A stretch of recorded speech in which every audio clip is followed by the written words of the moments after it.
वहां 23 दिसंबर को वाराणसी आएंगे पीएम मोदी। कई परियोजनाओं का शिलान्यास करेंगे, उद्घाटन करेंगे। अमूल प्लांट के खुलने से करीब 1 लाख लोगों को इसका रोजगार मिलेगा। पूर्वांचल के किसानों और गोपालकों की आय दोगुनी होगी, प्रति व्यक्ति आय भी बढ़ेगा। बनारस काशी संकुल परियोजना 475 करोड़ के लागत से बनेगा। तो वाराणसी दौरा है प्रधानमंत्री नरेंद्र मोदी का, वाराणसी को सौगात। एक बार फिर से काशी विश्वनाथ कॉरिडोर के बाद अमूल प्लांट की सौगात देंगे, जिससे आने वाले समय में रोजगार के अवसर पैदा होंगे और साथ ही जो गोपालक हैं उनको भी इसका सीधे फायदा होगा। तो 23 दिसंबर को वाराणसी आएंगे, यानी कि कल पीएम मोदी वाराणसी आएंगे और कई परियोजनाओं का शिलान्यास करेंगे, उद्घाटन करेंगे, सौगात देंगे प्रधानमंत्री काशी को। अमूल प्लांट के खुलने से करीब 1 लाख लोगों को रोजगार मिलेगा। चलिए अब आपको बताते हैं ग्राफिक्स के जरिए कि आखिर इस सौगात में क्या खास है। 10 दिन में पीएम का दूसरा काशी दौरा है। लगभग 1550 करोड़ की योजना की सौगात देंगे पीएम अमूल प्लांट का शिलान्यास करेंगे। इसके अलावा पिंडरा ब्लॉक के करखियाओं में बन रहा है ये प्लांट। 5 लाख लीटर दूध उत्पादन क्षमता होगी। दूध के अलावा आपको बता दें कि आइसक्रीम, पनीर, खोआ, घी, मक्खन का भी उत्पादन होगा। लगभग बताया जा रहा है कि 30 एकड़ में प्लांट बन रहा है। काफी बड़ा एरिया, काफी बड़ा स्पेस, करीब 2 साल में ये तैयार होगा। 1 लाख लोगों को इससे रोजगार मिलने की बात कह रहे हैं। पूर्वांचल के किसानों और गोपालकों की आय अब दोगुनी हो जाएगी, प्रति व्यक्ति आय में भी इजाफा होगा। बनारस काशी संकुल परियोजना 475 करोड़ के लागत से बनेगा। तो पीएम मोदी की अगर बात करें तो पीएम मोदी की ये सौगात काशी को दिसंबर में पीएम मोदी काशी में ही दूसरी बार नजर आएंगे। तो 7 दिसंबर को गोरखपुर एम्स और फर्टिलाइजर प्लांट का लोकार्पण किया था उन्होंने। 11 दिसंबर को बलरामपुर में सरयू कैनल प्रोजेक्ट का लोकार्पण किया था। 14 दिसंबर को वाराणसी में काशी विश्वनाथ कॉरिडोर का लोकार्पण किया था। 18 दिसंबर को शाहजहांपुर में गंगा एक्सप्रेसवे की आधारशिला रखी। 21 दिसंबर को प्रयागराज में स्वयं सहायता समूह की महिलाओं को उनका संबोधन था। 23 दिसंबर को अब वो काशी में 1500 करोड़ की परियोजनाओं की सौगात देंगे और 28 दिसंबर को कानपुर आईआईटी के दीक्षांत समारोह में शिरकत करेंगे। 28 दिसंबर को ही निराला नगर रेलवे मैदान में लोकार्पण और शिलान्यास कार्यक्रम है। तो दिसंबर में प्रधानमंत्री कितने बार अभी तक आ चुके हैं उत्तर प्रदेश और आगे और कब आएंगे, इस बारे में आपको विस्तार से समझा रहे हैं। तो गृह मंत्री अमित शाह यूपी मिशन पर निकलने वाले हैं। अमित शाह अगले 10 दिन में 7 दिन उत्तर प्रदेश का दौरा करेंगे। उनका मिशन यूपी 24 दिसंबर को प्रयागराज से शुरू होगा और यह दौरा 4 जनवरी तक चलेगा। इस दौरान वो 140 विधानसभा क्षेत्र को कवर करेंगे। शाह 21 सभाएं और 3 रोड शो भी करेंगे। अयोध्या, गोरखपुर, बरेली में अमित शाह रोड शो करेंगे। खास बात तो ये है कि यूपी में अमित शाह के नाम कामयाबी के कई रिकॉर्ड दर्ज हैं। बात 2014 के लोकसभा चुनाव की करें तो शाह के यूपी प्रभारी रहते हुए बीजेपी गठबंधन को 73 सीटें मिली थी। 2017 में बीजेपी अध्यक्ष रहते हुए विधानसभा में बीजेपी गठबंधन को 325 सीटें मिली। तो वही 2019 के लोकसभा चुनाव में उनकी अगुवाई में बीजेपी गठबंधन को 65 सीटें मिली थी। तो शाह का यूपी मिशन आपको बता रहे हैं 24 दिसंबर से 4 जनवरी तक लगातार उनका दौरा है और 10 दिन में 7 दिन यूपी का दौरा करेंगे। 140 विधानसभा कवर करने का पूरा प्लान जो अमित शाह का है वो उन्होंने बना लिया है। 24, 26, 28, 30 दिसंबर, 1 जनवरी और 3 जनवरी और 4 जनवरी को यूपी में ही रहेंगे। 24 दिसंबर को प्रयागराज से वो श्री गणेश करेंगे, शुरुआत करेंगे अपने दौरे की। 21 जनसभा और 3 रोड शो होंगे। अयोध्या, गोरखपुर, बरेली में रोड शो है। विधानसभा प्रभारियों के साथ वो बैठक कर फीडबैक लेंगे।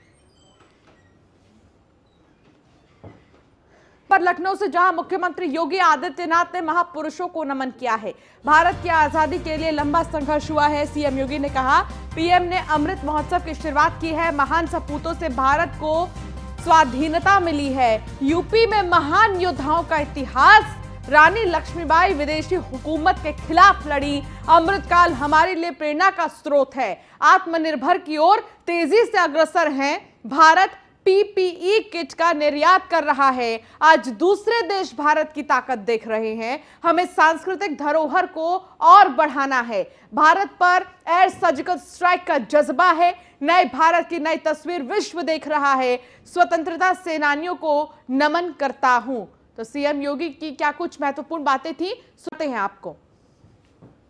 भाइयों बहनों, आत्मनिर्भर भारत का मतलब हम सब जान सकते हैं।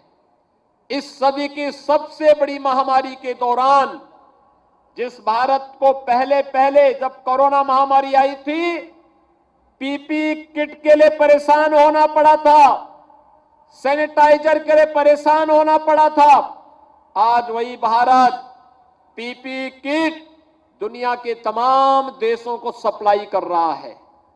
आज वही भारत सैनिटाइजर तमाम दुनिया के देशों को दे रहा है।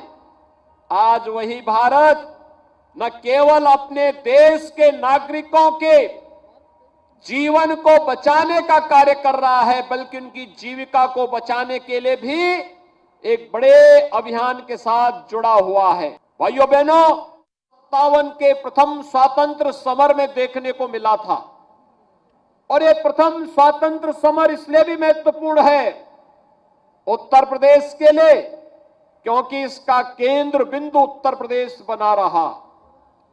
उत्तर प्रदेश से चाहे मंगल पांडे रहे हो, चाहे वह गोरखपुर में शहीद बंधु सिंह रहे हो, चाहे वह झांसी में रानी लक्ष्मीबाई के नेतृत्व में इस लड़ाई को आगे बढ़ाने का कार्य रहा हो, चाहे वह वीरांगना अवंतीबाई, झलकारी बाई और उदा देवी के नेतृत्व में देश की आजादी के लिए किया गया संघर्ष रहा हो, या फिर इसके उपरांत भी निरंतर चलने वाली वे घटनाएं, कहीं पर चोरी चोरा के नाम पर, कहीं पर काकोरी के नाम पर, कहीं पर धन सिंह कोतवाल मेरठ में इस क्रांति की ज्वाला को आगे बढ़ाने का कार्य करते हैं, और कहीं रानी लक्ष्मीबाई कि मैं अपनी झांसी हरगिज नहीं दूंगी के संकल्प के साथ विदेशी हुकूमत के खिलाफ पूरी मजबूती के साथ लड़ने का कार्य की थी।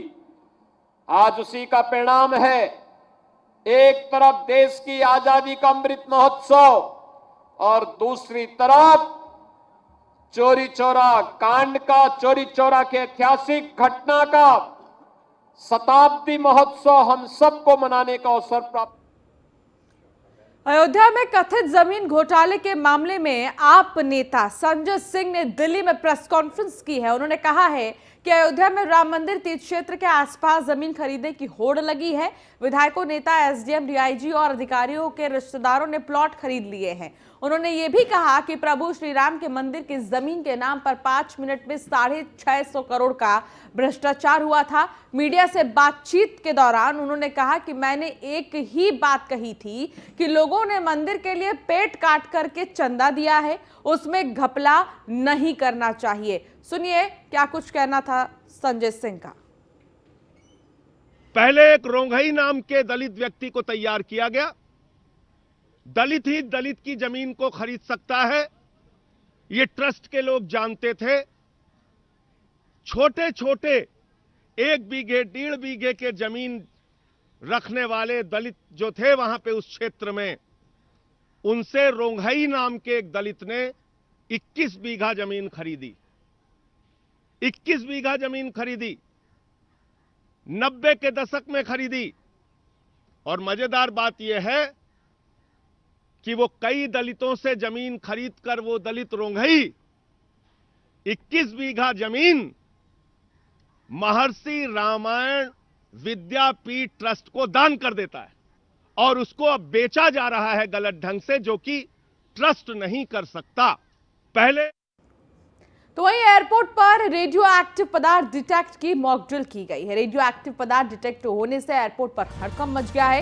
रेडियो एक्टिव पदार्थ डिटेक्टिव होने से एयरपोर्ट पर बजा alert siren. NDRF, SDRF, IB, state police active हो गई है। डिटेक्ट हुए लोकेशन पर पहुंची सभी सुरक्षा टीमें, एयरपोर्ट पर एयरलाइंस की टीमें भी सतर्क हो गई हैं। मौके पर पहुंची एम्बुलेंस और फायर ब्रिगेड की गाड़ियां। तमाम सुरक्षा एजेंसियों के आला अधिकारी एयरपोर्ट पर पहुंच गए हैं।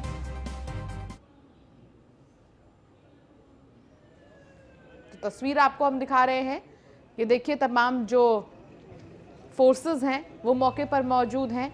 एम्बुलेंस मौके पर है और कई गाड़ियां भी आ गई हैं। नगर निगम की गाड़ियों का बुरा हाल है। बिना धक्के के नहीं होती गाड़ी स्टार्ट। गाड़ियों के मेंटेनेंस के लिए जारी होता है लाखों का बजट। लाखों के बजट के बाद भी गाड़ियों की हालत खस्ता नजर आ रही है। देखिए, तस्वीर आपको हम दिखा रहे हैं। यह नगर निगम की गाड़ी है। इनके लिए लाखों का बजट पास होता है कि ये गाड़ियां अच्छी कंडीशन में हो, इन गाड़ियों को कोई दिक्कत ना आए, लेकिन बावजूद इसके बगैर धक्का मारे इनका काम नहीं चल रहा, जिसका वीडियो अब सोशल मीडिया पर भी सामने आ गया है। मेरठ में तेज रफ्तार का कहर देखने को मिला है। तेज रफ्तार सिटी दीवार होंडा सिटी दीवार से जा टकराई। हादसे में एमबीबीएस के 2 छात्रों की मौत हो गई है। 2 छात्रों की हालत गंभीर बनी है। साकेत पेट्रोल पंप के पास यह हादसा हुआ है।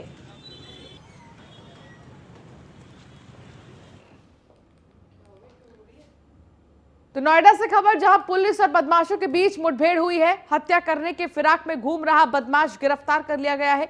कुछ दिन पहले ही राहुल नाम के युवक से आरोपी का झगड़ा हुआ था। राहुल की हत्या करने के लिए घूम रहा था आरोपी अफजल। आरोपी के पास से एक तमंचा, कारतूस और चाकू बरामद किया गया है।